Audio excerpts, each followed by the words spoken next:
वरिहन्तानं नमो सिद्धानं नमो वायरियानं नमो वज्झायानं नमो लोये सवसाहुणम्।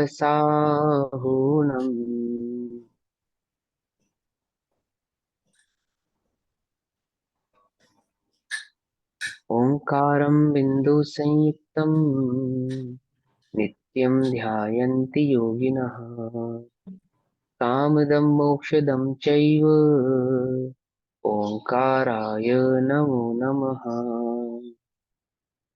मङ्गलं भगवान् वीरो मङ्गलं गौतमो गणी मङ्गलं कुन्दकुन्दार्द्यो जैनधर्मोऽस्तु मङ्गलम्। सर्वमङ्गलमाङ्गल्यं सर्वकल्याणकारकं प्रधानां सर्वधर्माणां जैनं जयतु शासनम्।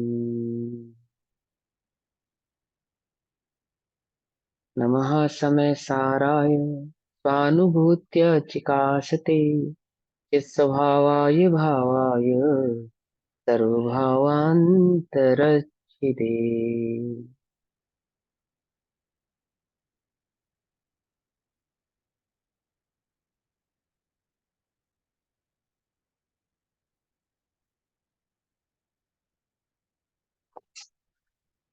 हमारी दोपहरकालीन कक्षा का विषय चल रहा है श्री समय सारजी ग्रंथ और श्री समय सारजी का स्वाध्याय हम सभी आचार्य अमृतचंद्र देव द्वारा रचित आत्मख्याति टीका के माध्यम से कर रहे हैं।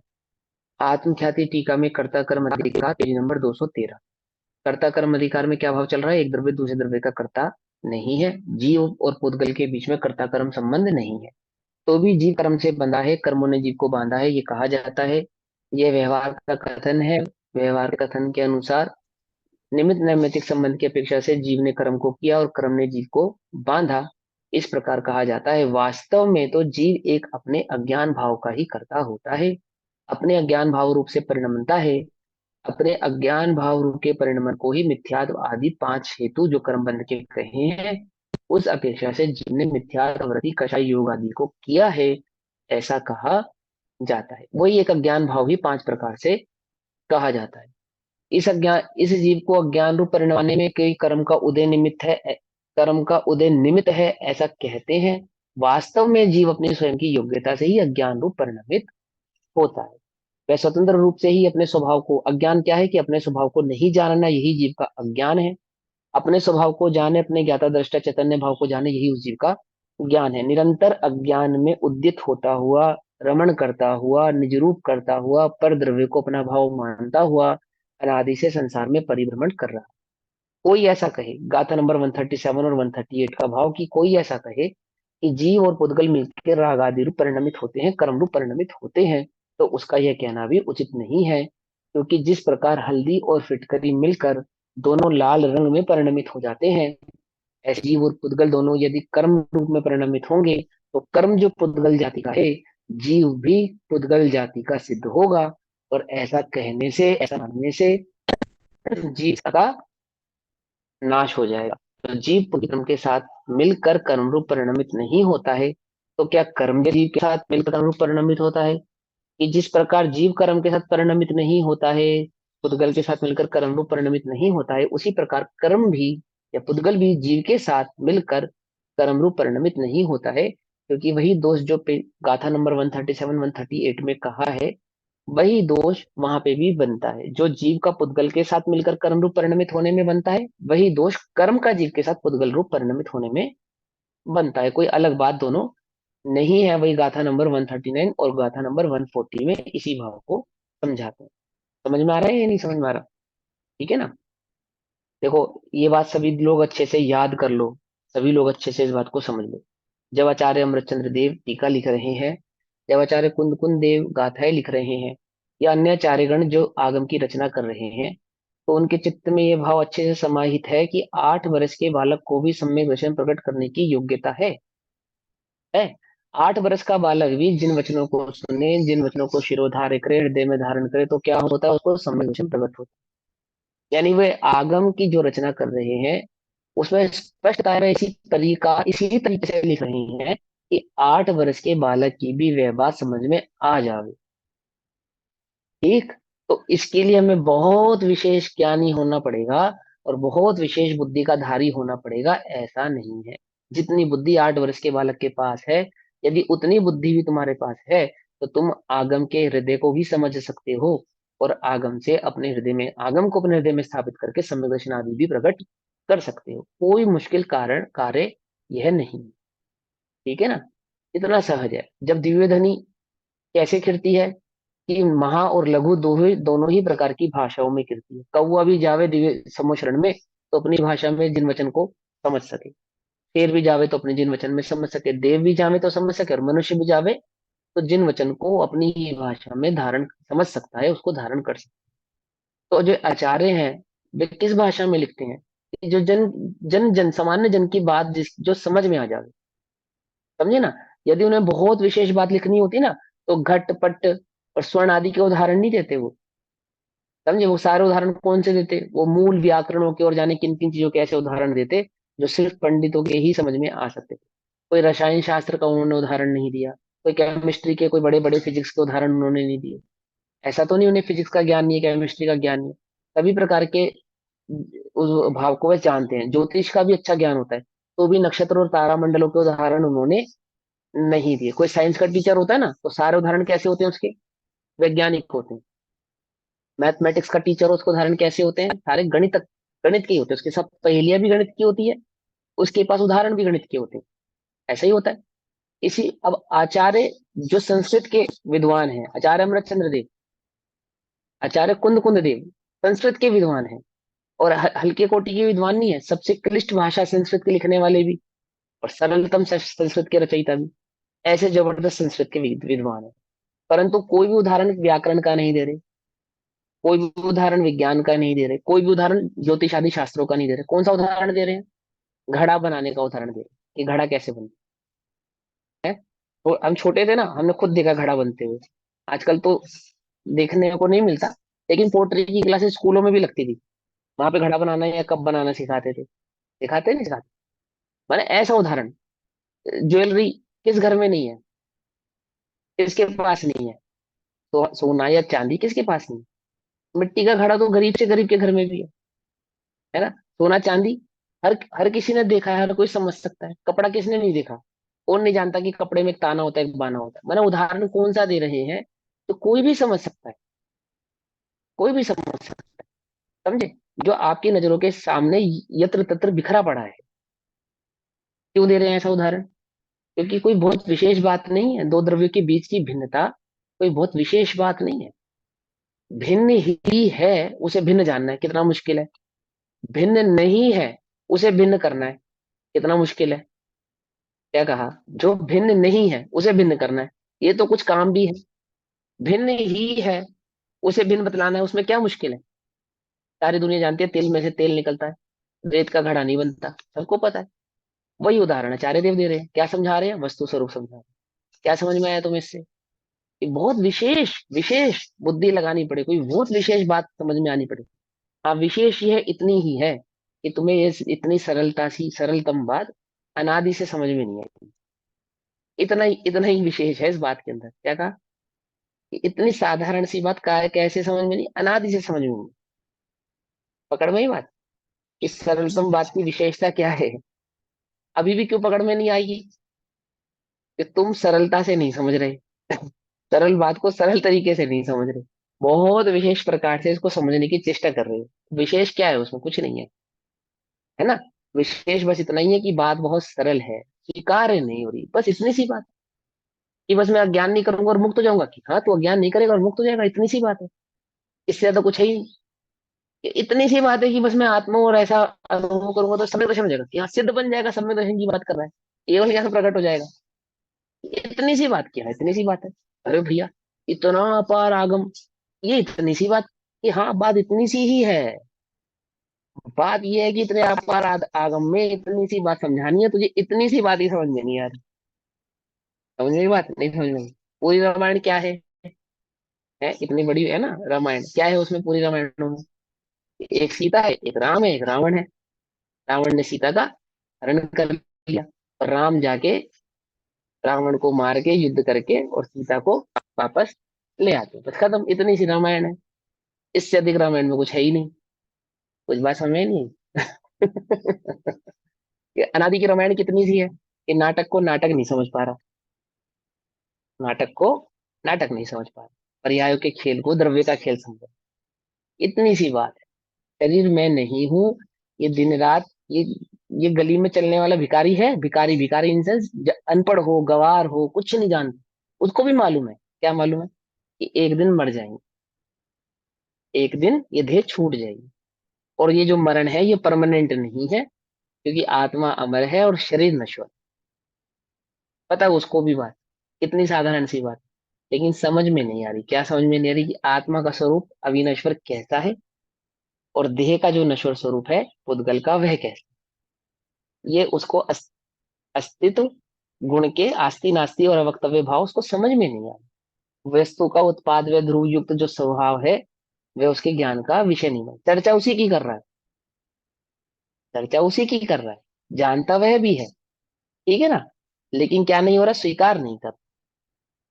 तो बात समझ में आई? हाँ, बहुत विशेष बुद्धि नहीं, बिल्कुल सरलता सी बात। बहुत सिंपल सी बात। क्या कह रहे हैं सरलता सी बात? कि गाथा नंबर 139 और 140 में समझा रहे कि जिस प्रकार हल्दी और फिटकरी मिलाने पर लाल रंग हो जाता है, घर घर में बनाया जाता था। ये लाल रंग घर घर में बनाया जाता था। पहले चोट लग जाती थी ना, चोट कहीं पे भी, तो क्या करते थे? हल्दी फिटकरी या हल्दी चूने का मिश्रण लगाते थे। एंटीबायोटिक एंटीबायोटिक नहीं लगाता था कोई, हल्दी का दूध पिलाते थे अभी भी और लगाते हल्दी हैं। चूने का मिश्रण। हाँ, हल्दी चूने का मिश्रण लगाते। क्या होता है हल्दी चूने का मिश्रण लगाने से? कि दर्द भी खत्म स्वेलिंग, हो जाता है ना। स्वेलिंग खत्म जो हो। उसमें सूजन, हाँ सूजन सूजन आई है वो भी, और जो ब्लड निकल रहा होता है वह भी थम जाता है। और क्या होता है कि जो घाव है वह जल्दी भर जाता है। तो घर घर में प्रत्येक व्यक्ति को पता है क्या, कि हल्दी में चूना मिला देने पर क्या हो जाता है? लाल रंग हो जाता है। सबको पता है, बच्चे बच्चे को भी पता है ये बात। ये उदाहरण आचार्य दे रहे हैं, जो बात बच्चे बच्चे को भी पता है। क्या? कि हल्दी में चूना मिला देने पर लाल रंग हो जाता है। तो किसका लाल रंग होता है? चूने का लाल होता है या हल्दी का लाल होता है? ये दोनों का ही लाल हो जाता है। हल्दी भी लाल हो जाती है और चूना भी लाल हो जाता है। ऐसा नहीं है कि हल्दी के साथ चूना मिलाने पर चूना तो लाल हो जावे और हल्दी पीली रह जावे। ऐसा होता नहीं। इसी प्रकार पुद्गल के साथ जीव मिलने पर कर्म रूप परिणमित हो जाता है। ऐसा नहीं है, क्योंकि जिस प्रकार हल्दी भी लाल हो जाती है, चूना भी लाल हो जाता है, यदि जीव और पुद्गल दोनों कर्म रूप बन जाएंगे, तो जीव की सत्ता का जैसे हल्दी के पीलेपन की सत्ता का नाश हो गया, ऐसे ही जीव के जीवत भाव का नाश हो जाएगा, और कर्म रूप परिणमित होने पर वह पुद्गल हो जाएगा। सिंपल सी बात है। तो इससे क्या सिद्ध हुआ? इससे यह सिद्ध हुआ कि कर्म का उदय भले ही आता है, कर्म रूप परिणमता हुआ जीव भले ही दिखाई देता है, कहा जाता है, परंतु जीव कर्म रूप कभी परिणमित होता नहीं है। इतना स्वतंत्र है ये जीव, ऐसा पुद्गल से भिन्न है ये जीव। इतनी सी बात है। कुछ बात समझ में आई? अब इस भाव को समझता है कि जीवस्य दुखम में, गाथा नंबर 139 और 140, पेज नंबर 213। जीवस्य दुखम में तय परिणामाहुहोन्ति रागादि एवं जीवो कम्मं चदुविरागादिमावण्णा एकस्य दुपरिणामो जायति जीवस्य रागमादिह्यम् ताकं मोदये दुहिं विना जीवस्य परिणामो। जीव के कर्म के साथ ही जो भाव रागादिक बने, तो कर्म अरु जीव उभय ही रागादिपन पावे। अरे पर परिणमन रागादि रूप तो होत है जीव एक के, इससे ही कर्मोदय निमित्त से अलग जीव परिणाम है। क्या कह रहे हैं? जीव राग आदि रूप परिणमित होता है, ये बात तो सही है, इसमें तो हम आपको गलत नहीं कह रहे। परंतु राग आदि रूप परिणमित होता हुआ वह कर्म के भाव को प्राप्त नहीं होता है, अर्थात कर्म रूप परिणमित नहीं, उद्गल रूप परिणमित नहीं होता है। वह जो रागादि रूप परिणमित है वो क्या है कि वास्तव में जीव का स्वयं का ज्ञान भाव मात्र है और कुछ नहीं है। इससे अधिक वह और कोई बात नहीं है। जीवस्य तो यदि जीव के कर्मणा च स, कर्म के साथ ही रागादय परिणाम, रागादि परिणाम खलु भवंती होते हैं, निश्चय से होते हैं। खलु निश्चय से, भवंती अर्थात होते हैं। यदि जीव के कर्म के साथ ही रागादि परिणाम होते हैं, अर्थात दोनों मिलकर रागादि रूप परिणमते हैं, ऐसा माना जाए। क्या कहा? जीव, जीव का जो भाव है, रागादि रूप जो भाव है वो, और कर्म का उदय, ये दोनों मिलकर क्या बन गए? रागादि रूप परिणमित हुए, यानी राग की पर्याय रूप परिणमित हुए। वो जो कर्म का उदय दिख रहा है ना, उदय आया जो, उस उदय को वे दोनों प्राप्त हुए हैं। कौन दोनों? कर्म का उदय भी कर्म के उदय को प्राप्त हुआ, और जीव का भाव उसमें मिला, तो वह जीव भी उस कर्म के उदय को प्राप्त हुआ, यानी कर्म के उदय रूप परिणमित हो गया, राग रूप परिणमित हो गया। ऐसा यदि माना जाए, क्रोध कषाय मिथ्यात्वादी भाव रूप परिणमित हो गया, यदि ऐसा माना जाए, तो इस प्रकार जीव और कर्म दोनों, इस प्रकार क्या होगा? जीव और कर्म दोनों रागादि भाव को प्राप्त हो जाए, क्योंकि वो राग रूप परिणमित होने से जीव राग भाव को प्राप्त हो जाएगा ना। रागादित्वम आपन्नय, अर्थात रागादि भाव को प्राप्त हो जाए। तो परंतु रागादि भी परिणाम, रागादि भाव से परिणाम तो जीवस्य एकस्य, जीव के एक के ही जायते होता है, अर्थात राग रूप जो परिणमन होता है, यानी राग का जो भाव उत्पन्न होता है, मेरापन, यह मेरा है, ऐसा जो भाव है वह एकमात्र जीव के होता है। पुद्गल के तो ऐसा भाव नहीं होता कि यह मेरा है, समझे ना? वो तो राग का जो भाव उत्पन्न होता है वो एकस्य जीवस्य, जीव के ही होता है। इसलिए कर्मोदय हेतु भी बिना, अर्थात कर्मोदय रूप निमित्त से रहित ही, अर्थात भिन्न ही जीव का परिणाम है। क्या कहते हैं? कि कोई पुद्गल तो ऐसा भाव नहीं करता ना कि ये वस्तु मेरी है। इसका मतलब क्या हुआ? कि जो जीव का राग भाव है, जो जीव का राग भाव है, मेरेपने का, मेरेपन का भाव, वह एकमात्र जीव के होता है। कोई जीव कर्म के उदय को प्राप्त नहीं होता है, ऐसे ही कोई कर्म का उदय जीव के भाव को प्राप्त नहीं होता। वे दोनों कैसे हैं? भिन्न भिन्न रूप से रहते हैं और भिन्न भिन्न रहकर अपने अपने भाव को करते हैं। यदि जीव के, टीका पढ़ते हैं, यदि जीव के भैया यहाँ पे ये रागादि, बात नहीं समझ में आ रही। भैया, अभी जीव आएगी, के एक आएगी। एक हाँ, हाँ, एक अस्य परिणाम, मैं समझ गया आपको क्या समझ में नहीं, कि जीव के एक ही होता है, अर्थात वह जो राग का परिणाम है वह जीव के ही होता है। यहाँ पे राग का परिणाम जीव के ही होता है, अर्थात यह कहना चाहते हैं कि ममत्व भाव जो उत्पन्न होता है ना, कि मेरा है, ये पर भाव मेरा, ये पर वस्तु मेरी है, ये मम का भाव जो पैदा हुआ, ये किसका है? ये जीव का। कोई थोड़ा बोलेगा वॉइस ब्रेक हो रही है जी कि तू आपकी। ऐसा मान कि मेरा है।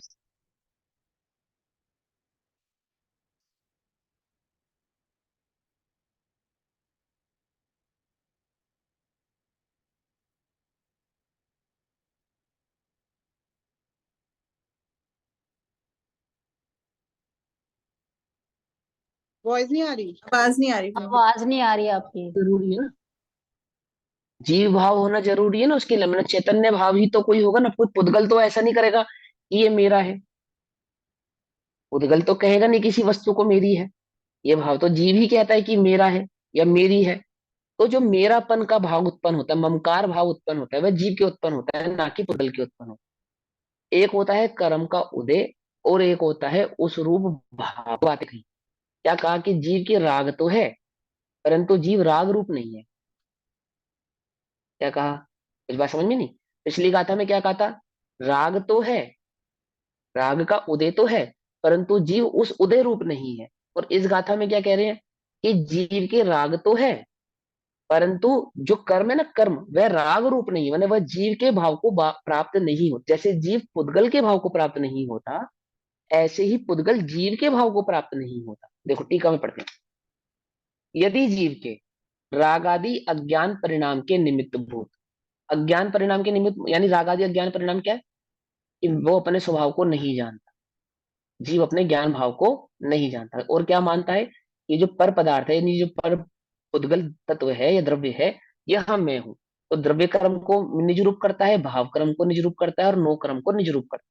नो कर्म यानी शरीर आदि को निज रूप करता है, कर्म आदि के उदय को निज रूप करता है, और कर्म आदि का जो गेय रूप से पना जो जीव में झलकता है, ऐसा जो ज्ञान में भाव झलकता है, ऐसे भाव कर्म को निज रूप करता है। तीन बातें हो गई।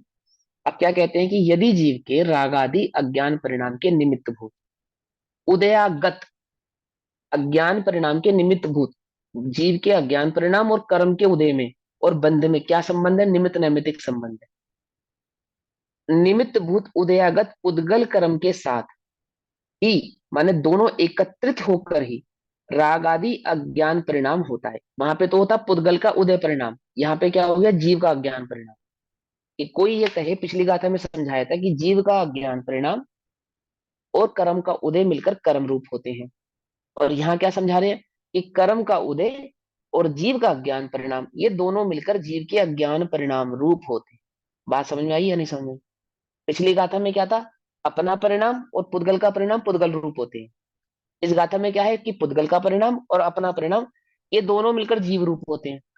तो जैसे जीव पुद्गल रूप नहीं होता, ऐसे पुद्गल भी तो जीव रूप नहीं होता ना, ये दोनों में जीव से कोई रूप भी एक नहीं रूप हो होते, जाए। जीव रूप थोड़ा ना हाँ होते, जी, अज्ञान रूप होते हैं। वही अज्ञान तो जीव का ही भाव है ना। अज्ञान किसका भाव है? पुद्गल का भाव है या जीव का भाव है? ना, ठीक है। ये भी तो बताओ ना। ओके। हाँ, है ना जीव।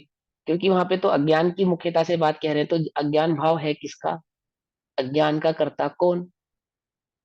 ठीक है ना। अज्ञान क्या है? इस जीव जानता है, उस जानने को ही स्वयं को नहीं जानने को अज्ञान कहते हैं, स्वयं को जानने को ज्ञान कहते हैं। ठीक है ना। तो वो बेसिकली है तो ज्ञान, ये बात तो करेक्ट है। लेकिन ज्ञान में अज्ञान की संज्ञा क्यों हुई है? क्योंकि ज्ञान स्वभाव को नहीं जानता, इसलिए उसको अज्ञानी कहते हैं।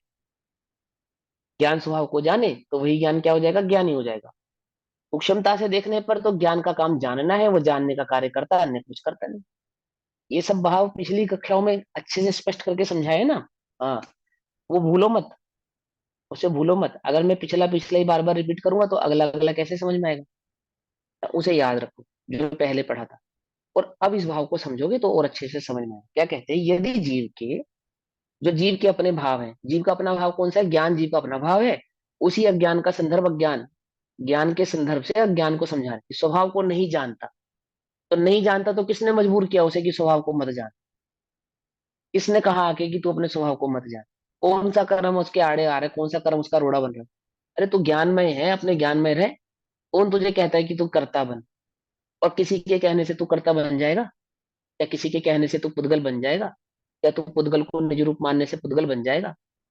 कि कोई तुझे कहता भी नहीं, और किसी के कहने से भी तू बन जाएगा नहीं, तो तू कैसा है? सदैव ज्ञान में है, ज्ञान में ही रहने वाला है। स्वर्ण और चांदी को एक साथ रखने पर कोई स्वर्ण तो चांदी बन जाएगा नहीं ना, स्वर्ण ही रहेगा ना। ऐसे ही ज्ञान में आत्मा तो सदैव ज्ञान में ही रहेगा। अब नहीं जानता, यह अज्ञान। अपने ज्ञान में स्वभाव को नहीं जानता, यह है अज्ञान। तो यदि जीव के राग आदि अज्ञान परिणाम के निमित्त भूत, जीव का अज्ञान भाव किसका निमित्त बताया? कर्म के उदय का निमित्त, कर्म के बंध का निमित्त। कर्म का उदय और कर्म का बंध किसका निमित्त बताया? जीव के अज्ञान का निमित्त। कर्म की अपेक्षा से जीव को अज्ञान को निमित्त बताया, और जीव के अज्ञान की अपेक्षा से कर्म के उदय को निमित्त बताया। निमित्त किसको कहना? निमित्त किसको कहना? कि तो कार्य कार्य होने के होने के बाद हो बाद जाने उसे दोष वाला। आता है। उस कार्य के होने में जो अनुकूल भाषित हो, उसे निमित्त कहते हैं। भाषित हो, अनुकूल जान पड़े, अनुकूल जान पड़े। ठीक है।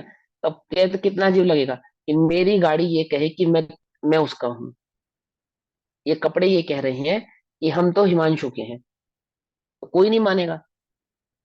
समझे? अनुकूल क्या जान पड़ेगा?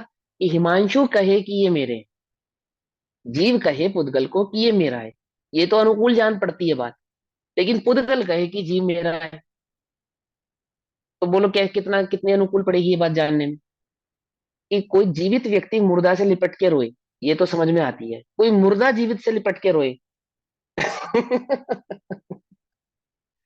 कि कोई मुर्दा लिपट जाए तुमसे कि मुझे मत जलाओ, फिर क्या करोगे तुम?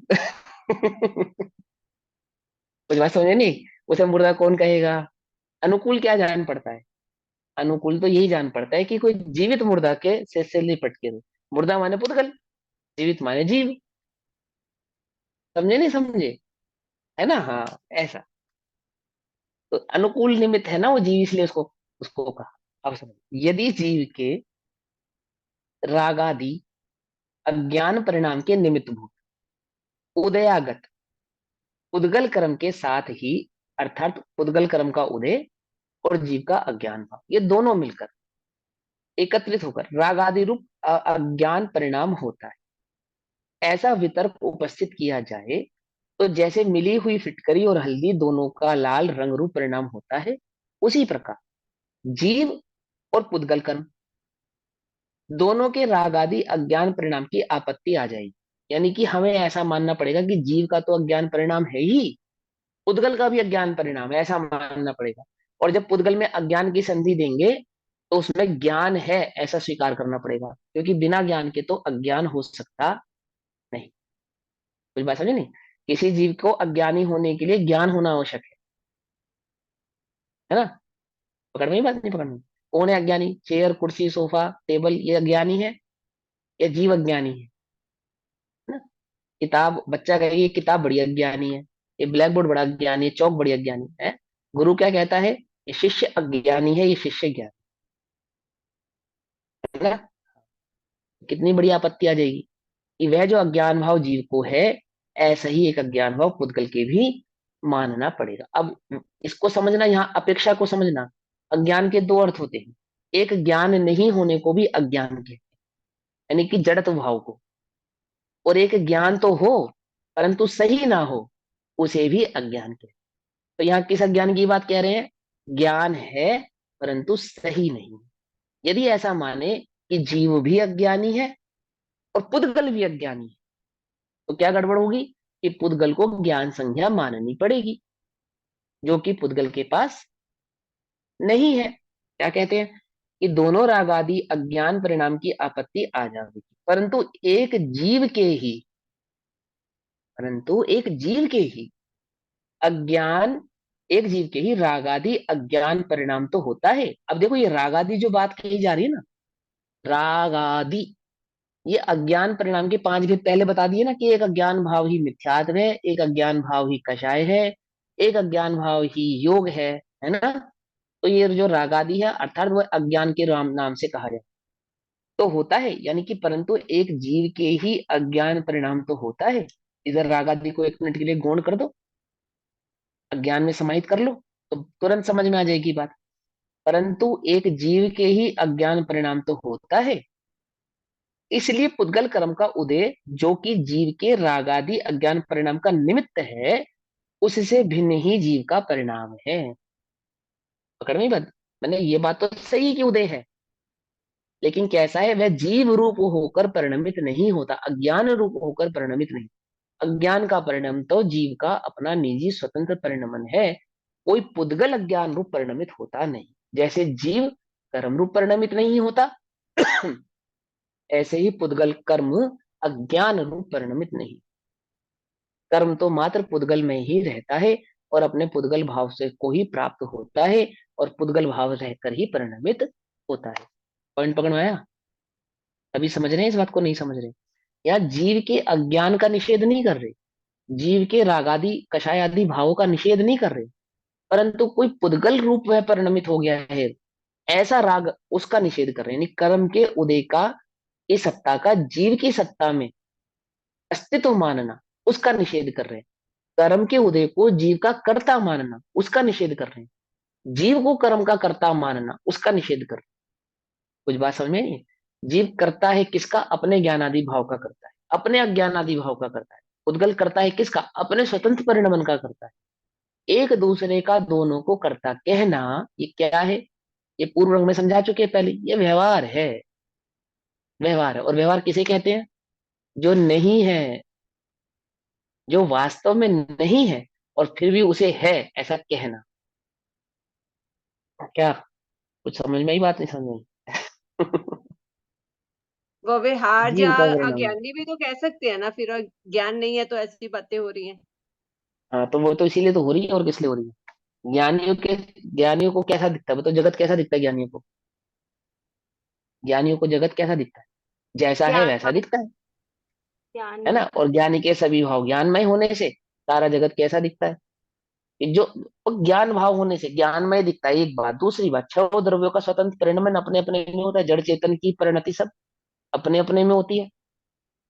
मैं अनुकूल और प्रतिकूल उसमें अगर पना प्रकट कर रहा हूं, तो ये मेरे मन की झूठी वृत्ति है। देखो, तुम यहाँ बैठे हो, पर द्रव्य के निमित्त तुम्हारे से। तुम यहाँ बैठे हो, तुमने देखा सामने एक पेड़ है, उस पेड़ से एक पत्ता टूटा। पेड़ से पत्ता टूटा, तो तुम्हें अच्छा लगा या बुरा लगा? है? लेकिन है ना गजब की बात कि पेड़ से पत्ता टूटा, एक पत्ता टूटा तुम्हें बुरा लगा, एक पत्ता टूटा तुम्हें अच्छा लगा। पेड़ कहाँ है? तुमसे कोसों दूर है, इतना दूर है कि तुम्हारे को दृष्टिगत हो रहा है, बस उसकी छाया भी तुम पे नहीं पड़। उस पेड़ से तुम्हें कुछ लेना देना भी नहीं है, वो पेड़ तुम्हें कुछ दे भी नहीं रहा। बस तुम देख रहे हो, क्या देख रहे हो? कि पेड़ से पत्ता टूट रहा है। एक पत्ता टूटा वो अच्छा लगा, एक पत्ता टूटा वो बुरा लगा। तुमसे पूछा जाए, क्यों भाई, तुम्हें क्यों अच्छा लगा? क्यों अच्छा लगा? एक पत्ता टूटा और तुम्हें अच्छा लगा, क्यों लगा? क्यों लगा? कोई जवाब नहीं है, वास्तव में कोई जवाब नहीं। कुछ बात समझ में नहीं आई? जगत का एक परिणाम तुम्हें अच्छा लगा, क्यों अच्छा लगा? वास्तव में देखा जाए तो वो पेड़ से टूटा पत्ता था ना, ऐसा परिणाम था। तुम्हें अच्छा लगा, और एक पत्ता टूटा और तुम्हें बुरा लगा। वो तुम्हें बुरा लगा, क्यों लगा बुरा? है कोई रीजन? कि पहला टूटा वो बुरा इसलिए लगा, ये भगवान पेड़ से पत्ता टूटा। तो दूसरा अच्छा क्यों लगा? वो भी तो टूटा। दूसरा अच्छा क्यों लगा? वो भी तो टूटा। कुछ बात समझ में आई या नहीं आई? या नहीं समझ में नहीं, ज्यादा क्लियर नहीं हुआ। आई? इसमें आप कई जितने भी चीजें लॉजिक गर्भित दोगे ना, होती है। सारा ही है, पूरा भैया संसार यही है और कुछ नहीं है। भैया एक पेड़ बात से पत्ता टूटा, हाँ। बोलो अच्छे से बोलो। लाइट जला। भैया जैसे पेड़ से पत्ता टूटा, तो मतलब हाँ, हमें तो ना अच्छा लगा ना बुरा लगा, मतलब हमें क्या है, पेड़ से पत्ता टूटा तो। तो ज्ञानी है वो, जिसको अच्छा नहीं लगेगा और बुरा नहीं लगेगा। पूरा संसार वृक्ष है, सारी पर्याय हम्म पत्ते हैं, निरंतर टूट रहे हैं बस, और कुछ नहीं हो रहा है। ज्ञान वो रूप तो में वीतरागी है देखने ना। से तो, ज्ञान से देखने तो वो ज्ञान है, में स्थित ज्ञानी होने है, से, वो देख रहा है, हाँ, उसको ना अच्छा ना बुरा। ज्ञान में स्थित होने पर क्या है जब संसार में? बोलो कौन सा परिणाम अच्छा और कौन सा परिणाम बुरा है? क्या है उनके लिए? कुछ नहीं है। कोई अच्छा नहीं कोई बुरा नहीं। छह द्रव्यों का परिणाम मात्र है। यही तो वीतराग भाव है। अपने में है। जैसे उस पेड़ से टूटे पत्ते को वीतराग में होकर जान रहे हो कि टूटा, एक अच्छा एक बुरा का कोई विकल्प है? टूटा टूटा, हाँ सहजता सी बात। हाँ। ऐसे संसार का समस्त परिणाम कैसा है? सहजता से जानो। अच्छे बुरे की कल्पना क्यों करते हो उसके अंदर? ये अच्छा ये बुरा है। बोलो भैया, कौन सी पर्याय अच्छी है, कौन सी पर्याय बुरी है? तुम्हें जो दृष्टि प्राप्त का है विषय वो है, कौन सा? दृष्टि से देखने जो से। तुम्हें हाँ, जो तुम्हें प्राप्त है, उनमें से कौन सा उदय तुम्हें अच्छा लग रहा है और कौन सा उदय तुम्हें बुरा लग रहा है? अच्छा बोलो। बुरा कुछ होता नहीं, देखने का है ना? नजरिया हाँ, होता है बस। विचार करो, ये विचार करो कि एक उदय अच्छा और एक उदय बुरा, एक पाप का उदय जो तुम कहते हो, एक पुण्य का उदय। वास्तव में क्या है? वास्तव में ये तो पेड़ से झूठी टूटी मन की पत्ती वृत्ति है। है। अनुकूल कहे हाँ, ये झूठी है। प्रतिकूल कहे, झूठी मन की झूठे मन वृत्ति। की वृत्ति है। झूठे मन की वृत्ति है मतलब क्या? अज्ञान। झूठे मन की वृत्ति है मतलब क्या? ये अज्ञानी के सभी भाव अज्ञानमय है, और ज्ञानी के सभी भाव ज्ञानमय है। ज्ञानमय है मतलब वीतरागमय है। ज्ञान किसे कहते हैं? जो, है ना, ज्ञान के असली परिभाषा क्या है? आपको ज्ञान होगा तो कैसा होगा? कि ज्ञान का लक्षण है वीतराग भाव, और हम्म, अज्ञान का लक्षण है राग भाव। हम्म। समझे? राग किसका लक्षण है? अज्ञान का लक्षण। वीतरागता किसका लक्षण है? वो ज्ञान का लक्षण। तुम ज्ञानी हो या अज्ञानी हो, बोलो। जगत में दो लोग लड़ते हैं, कौन? ज्ञानी लड़ते हैं, अज्ञानी लड़ते हैं? क्या लगता है तुम्हें? ज्ञानी लड़ते हैं।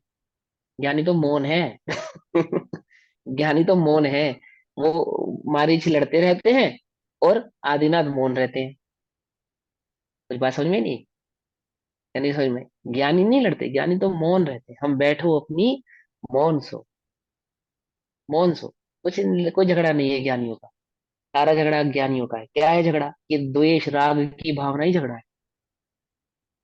समझे नहीं समझे? क्या ज्ञान नहीं का समझे? काम ही सिर्फ जानना जानना जानना। जानना है, जानना है, जानना। वीतराग अज्ञान उसका की लक्षण है। वजह से मैं अपनी टांग खुद फंसाता हूँ बीच में। हाँ तो अब मत फसाना, अब सुनो इधर भावार्थ। यदि यह माना जाए कि क्या माना जाए? कि जीव और पुद्गल कर्म मिलकर राग आदि रूप परिणमते हैं, यानी जीव और पुद्गल दोनों मिलकर अज्ञान रूप परिणमित होते हैं। अज्ञान जो जीव का परिणाम है ना, उसकी बात चल रही है, उसकी अपेक्षा से बात की है। तो दोनों के राग आदि रूप परिणाम सिद्ध हो, किंतु पुद्गल कर्म तो रागादि रूप, यानी कि जीव रागादि रूप कभी नहीं परिणम सकता, है ना। जी पुद्गल रागी है। ये बताओ कैसी अनोखी बात लगेगी? लगेगी नहीं लगेगी? मैंने वो मुर्दा जीवित से लिपट के रोए कि हाय मैं मर गया। है ना? कौन मानेगा इस बात को? कोई नहीं मानेगा ना। तो कैसी गजब की बात है कि तुम ये कहो कि पुद्गल राग कर रहा है। तो ये बात तो नहीं जचती हमको, है ना। उसके लिए तो फिर पुद्गल के अंदर हमें जीव की संधि करनी पड़ेगी, यानी कि उसमें जीवत भाव मानना पड़ेगा। तो ऐसा तो होता है, तो कोई ऐसा माने तो किंतु पुद्गल कर्म तो रागादि रूप, यानी कि जीव रागादि रूप कभी नहीं परिणम सकता। इसलिए पुद्गल कर्म का उदय जो कि रागादि परिणाम का निमित्त है, पुद्गल कर्म का उदय जीव के रागादि परिणाम का निमित्त, निमित्त, ध्यान से समझे ना, निमित्त है।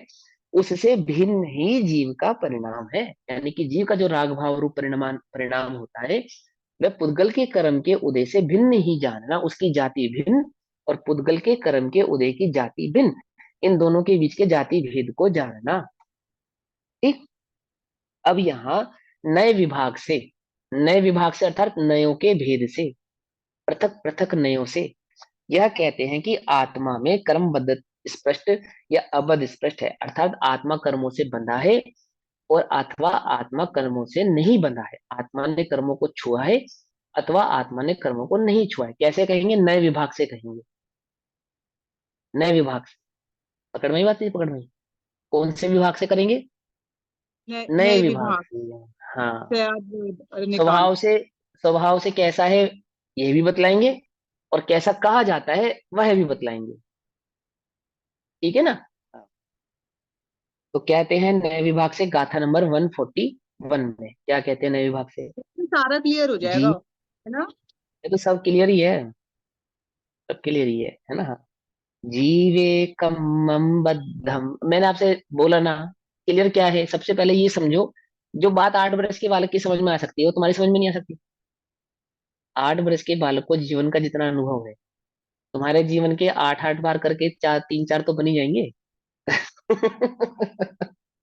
क्या समझे? 8 का स्क्वायर या 8 का 4 तो होगा ही क्यूब, या नहीं होगा? होगा ना। हाँ तो बस इतना तो है ना वो। चलो। जीवेकमं बद्धं पुट्ठं चेदि व्यवहारण्यमणिदम् तुद्दनयस्य दुजीवे अबद्ध पुट्ठं हवदी कम्मम। अब ये अबद्ध स्पष्ट के किसी को बोल सीखने थे, समझना ध्यान से। जीवे कम्मम बद्धं पुट्ठं चेदि व्यवहारण्यमणिदम् तुद्दनयस्य दुजीवे अबद्धपुट्ठं हवदीकम्मम्। अब बस है प्रश्न है। कर्म, हाँ है आपने कर्म। अब अरे उत्तम इसको, बोल इसका दिया। भाव कर देते हैं। जीव माने जीव में, कम्मम यानी कर्म, बद्धम यानी बंधा, पुट्ठम यानी छुआ। ठीक है। जीव ने कर्म, जीव कर्म से या कर्म में बंधा अथवा कर्म को छुआ, चैदी ऐसा, व्यवहार नए भणिदम, व्यवहार नय से कहते हैं। जीव कर्म से बंधा है अथवा जीव ने कर्म को छुआ है, ऐसा व्यवहार नय से कहते हैं। शुद्ध नय से, शुद्ध नय से तो जीव और पुद्गल है ना, क्या है? अबद्ध पुट्ठम, यानी कि ना बंधा है न छुआ है, हवदी होता कम्मम कर्म से, अर्थात शुद्ध नय से जीव कर्म से ना बंधा है और ना ही जीव ने कर्म को छुआ है। है कर्म जीव में बद स्पष्ट, जो कथन यह व्यवहार का, पर बद स्पष्ट न कर्म जीव में, कथन है नए शुद्ध का। समझी बात? व्यवहार क्या समझ में आया, शुद्ध ने क्या समझ में आया? शुद्ध ने वस्तु के स्वभाव को समझाता है, और व्यवहार ने जैसा तुम्हें समझ में आए वैसे समझाता है, बस इतनी सी बात। ठीक है। अब व्यवहार ने का उद्देश्य तुमको गलत पढ़ाना है क्या? कि व्यवहार ने का उद्देश्य तुमको गलत पढ़ाना नहीं है। जैसा तुम्हें समझ में आए उस प्रकार से कहकर वस्तु के उस स्वभाव को समझाना है जो वस्तु का एक्चुअल में स्वभाव है। बता नहीं पा रहा ना, मुश्किल पड़ रहा है। तो इसलिए अभी वो फिलहाल तुम्हारी भाषा में उस बात को कह रहा है। रोटी को हप्पा, पानी को मम्मा कह रहा है बेचारा, क्या करे? हप्पा और रोटी का कोई लेना देना नहीं है, ठीक है ना? हाँ। लेकिन क्या करे, समझाने की अपेक्षा से कह रहा है। तो क्या कहता है? गाथा जीव है, जीव में कर्म बधम, अर्थात उसके प्रदेशों के साथ, कर्म के साथ बंधा हुआ है। च तथा स्पष्टम, स्पर्शित है। जीव कर्म के साथ बंधा हुआ है अथवा कर्म को छूता है। इति ऐसा व्यवहार नए भणितम, अर्थात व्यवहार नय का कथन। व्यवहार नय से ऐसा कहते हैं कि देखो भैया, तुम कर्मों से बंधे हो, है ना? 8 कर्मों से जीव बंधा है। 8 कर्मों के कारण जीव संसार में भटक रहा है।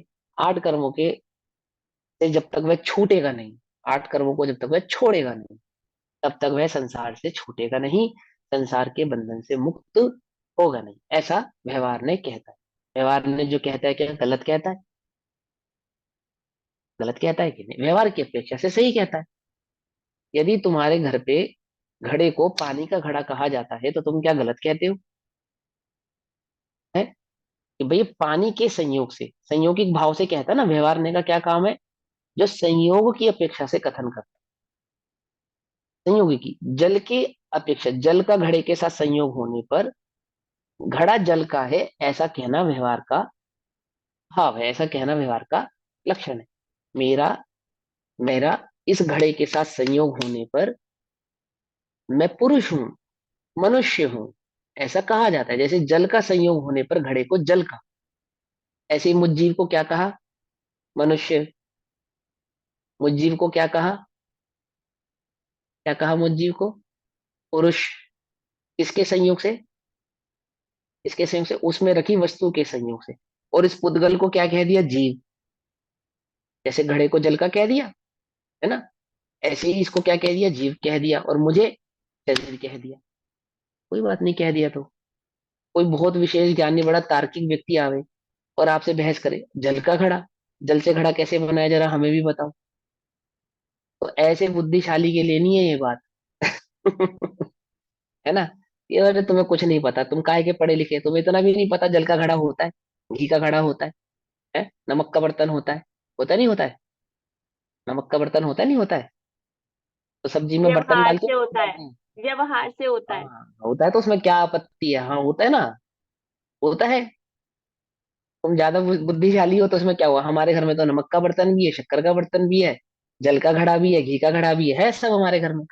उसमें क्या आपत्ति है? कोई आपत्ति नहीं। क्योंकि हमें भेद ज्ञान की दृष्टि जागृत है। क्या हम जानते हैं कि घी के संयोग के कारण उसे घी का कहते हैं, जल के संयोग के कारण जल का कहते हैं, नमक के संयोग के कारण नमक का कहते हैं। ओहो, आहा, पुद्गल के संयोग से मुझे मनुष्य कहते हैं, क्या गति के संयोग से पुरुष और मनुष्य ऐसा कहते हैं, कह दो, कोई बात नहीं। कर्म आदि के संयोग से तुम मुझे अज्ञानी भी कह दो, ज्ञानी भी कह दो, संसारी भी कह दो, कह दो। हमें उसमें कोई आपत्ति नहीं, हमें तो बिल्कुल भी बुरा नहीं लगता, हमें कोई अचंभा नहीं होता। क्यों? क्योंकि भेद ज्ञान की दृष्टि जागृत है ना। संयोग के कारण तुम हमें ऐसा कहते। लेकिन व्यवहार के पक्ष को सही जानने वाला, सही कहने वाला कौन? जो उसके निश्चय पक्ष को भी जानता है। जैसे तुम जानते हो ना कि घी का घड़ा नहीं होता, नमक का घड़ा नहीं होता, ऐसे ही तुम अपने को शरीर कहते हो, तो कोई आपत्ति नहीं यदि तुम अपने ज्ञान भाव को उस शरीर आदि संयोगिक भाव से पृथक जानते हो। पृथक जानते, नहीं जानते, वो आपत्ति है। घी का घड़ा कहने पर तुम घड़े को घी से निर्मित है ऐसा मानते हो, वो आपत्ति है। कुछ बात समझ में नहीं? आपत्ति समझ में आई? है ना? जब हमें लड्डू बहुत पसंद थे ना, तो माँ जब लड्डू बनाती थी बचपन में, तो अब लड्डू मीठा तो होता है खांड के मिश्रण से, है ना, और वो आटे का जो भुना हुआ भाव होता है देखने में तो लड्डू जैसा लगता है वो, उसे खाओ तो कैसा लगता है, फीका एकदम। कि ये तो मीठा हुआ ही नहीं। और उसमें खुशबू तो आती है। खुशबू किस चीज की आती है? खुशबू शक्कर की थोड़ी आती है, खुशबू तो घी की आती है। आटा जो घी के साथ भुनता है ना, उसकी आती है। ये महकता तो वो लड्डू जैसा ही है, पर उसमें स्वाद लड्डू जैसा नहीं होता। क्यों नहीं होता? क्योंकि वो मिठास तो शक्कर की देन है। जो इस बात को नहीं जानते, क्या हुआ है, वो भुने हुए आटे को ही लड्डू मानकर चखने पर ये तो लड्डू बेस्वाद है ऐसा मानते हैं। और लड्डू तो बेस्वाद होता नहीं, क्योंकि स्वाद की जो मूल सामग्री है ना, वो नहीं पड़ी हुई उसके अंदर। कुछ बात समझ में आ रही है, नहीं आ रही है? ऐसे ही वो जो चैतन्य की मूल सामग्री है, उस जो सुख की मूल सामग्री है, उसको नहीं जानता। क्या करता है वो? कषाय आदि भाव की पूर्ति को सुख मानता है। उसको ये नहीं मालूम कि जैसे कुत्ता हड्डी चबाता है, तो स्वाद हड्डी से नहीं, रुधिर से आता है। ऐसे ही विषय कषायों से नहीं, पुद्गल आदि के परिणमन से नहीं, ज्ञान ही, ज्ञान ज्ञान का वेदन करता है, उसी में सुख का वेदन मानता है, उसी में दुख का वेदन मानता है। यदि वह उस मूल भाव को जान जाए, तो क्या, फिर वह उसके है ना, बहकावे में आता नहीं है। तो जीव में कर्म, यानी उसके प्रदेशों से जीव बंधा हुआ है, स्पृष्टम स्पर्शित है, ऐसा व्यवहार न्याय का कथन है। और जीव में कर्म अबद्ध और अस्पर्शित है, ऐसा शुद्ध न्याय का कथन है। जीव को और पुद्गल कर्म को एक बंद पर्याय पने से देखने पर, एक पर्याय बंद पने से देखने पर उनमें उस काल में भिन्नता का अभाव है, इसलिए जीव में कर्म बद स्पष्ट है, अर्थात बंधा हुआ है, ऐसा व्यवहार ने का पक्ष है। व्यवहार ने क्या कहता है? चार गति वाला है, संसारी है, आठ कर्मों से बंधा है, स्त्री है, पुरुष है, आदि है। कहता है जीव को तथा पुद्गल कर्म को अनेक द्रव्य पने से देखने पर, अर्थात भिन्न पने से देखने पर, जीव और पुद्गल की भिन्नता को जानने पर, देखने पर, दैट मीन्स अनुभव करने पर, समझे ना, उसको भिन्न जानने पर, अनुभव अनुभूति के स्तर पर उनमें अत्यंत भिन्नता है। वास्तव में कैसे हैं वे दोनों? अत्यंत भिन्न है। जैसे ये वस्त्र मेरे हैं, वस्त्र के गंदे होने पर, फटने पर हर प्रकार का परिणाम होता हुआ भी मैं वस्त्रों से भिन्न हूं, भिन्न हूं, इस बात को भली प्रकार से मिथ्या दृष्टि भी जानता है। ऐसे ही पुद्गल आदि भावों से मैं भिन्न हूं, इस बात को भली प्रकार से एकमात्र सम्यक दृष्टि ही जानता है। मिथ्या दृष्टि वस्त्रों से भिन्न जानता है ना अपने को, या नहीं जानता? जानता है ना। बस ये मिथ्यात्व सम्यक में बदल जाएगा यदि तुम वस्त्रों जैसे पुद्गल को और जीव के भाव को समझ। पुद्गल को, शरीर को जीव ना मानकर चैतन्य भाव को जीव जानो, पुद्गल के भाव को पुद्गल जानो, द्रव्य कर्म भाव कर्म नो कर्म से भिन्न, ऐसा अपने को भिन्न जानो जैसा अपने को वस्त्रों से भिन्न जानो। अपने को वस्त्रों से भिन्न जानता हुआ भी वस्त्रादि धारण तो करता ही है, उसमें कोई आपत्ति नहीं है ना। पहली स्टेज है ना, अभी तो घबराना नहीं। ऐसे ज्ञानी कौन? जो राग आदि भाव में परिणमित होता हुआ भी तुम्हें दिखाई दे, घबराना नहीं। पहला काम क्या है? भेद विज्ञान पैदा कर, अपने को उससे भिन्न जाना। पहले में पहला काम तत्व निर्णय कर। ये जो पहला काम है, ये कब से नहीं किया? अनादि से नहीं किया। बाकी सारे काम तो किए। क्या नहीं किया? पहला काम नहीं किया। क्या नहीं किया? अपने को उद्गल से भिन्न नहीं जाना। नहीं जाना दैट मीन्स अनुभव नहीं किया। अनेक द्रव्यपने देखने पर उनमें अत्यंत भिन्नता है। अत्यंत अभाव है ना दो द्रव्यों के बीच में, अत्यंत भिन्नता है। इसलिए जीव में कर्म अबद्ध स्पष्ट है, ऐसा निश्चय नहीं का पक्ष है। किंतु इससे क्या, जो आत्मा उन दोनों नए पक्षों को पार कर चुका है, वही समय सार है, अर्थात वही आत्मा का सार है, वही अनुभूति को प्राप्त है। उसने ही आत्मा का अनुभव किया है। इसने जो ये दोनों नयों से कैसा हो गया? पार हो गया। पार हो गया दैट मीन्स इसने, जिसने दो द्रव्यों को भिन्न अनुभव किया है। एक तो है बुद्धि के स्तर पे जानना, वो भी नयों से पार नहीं हुआ। पार कौन हो गया? जिसने उसका अनुभव कर लिया है। इसका अनुभव कर लिया, दो द्रव्यों की भिन्नता का अनुभव करा, यानी चैतन्य आदि भाव का जिसने अनुभव किया है। परंतु इससे क्या, नए पक्षों से क्या, जो आत्मा उन दोनों नए पक्षों को पार कर चुका है वही समयसार है। अब इसी बात को आगे की गाथा में कहते हैं, यानी गाथा नंबर 122 में वह समयसार है। कौन समयसार है? जो इन दोनों पक्षों को छोड़ चुका है, पक्षाक्रांत है ना, उसके भाव को छोड़ चुका है, वही समयसार है, अर्थात आत्मानुभूति कर चुका है, दोनों नयों के भावों को भली प्रकार से जानता है, दोनों प्रकार के नयों में कही गई बात को अच्छी प्रकार से, सर्व प्रकार से उसकी समझ में आती है। क्यों? क्योंकि भिन्न अनुभव करने के बाद वो उन दोनों को भिन्न है ऐसा भी कहता है और भिन्न नहीं है ऐसा भी कहता है। कोई दोष नहीं है। जिसने अनुभव नहीं किया है वो तो मात्र देखा देखी कहता है। समझे नहीं समझे? मात्र देखा देखी। तो गाथा नंबर 142, 142 गाथा हम मंडे को पढ़ेंगे। अभी समय हुआ, तब तक के लिए सभी को जय जिनेन्द्र, ओम नमः सिद्धेभ्य। निज निधि निज में बताई, यह अनंत उपकार है, उसके लिए जिनवाणी माँ को वंदना शत। नमो रिहंताणम, नमो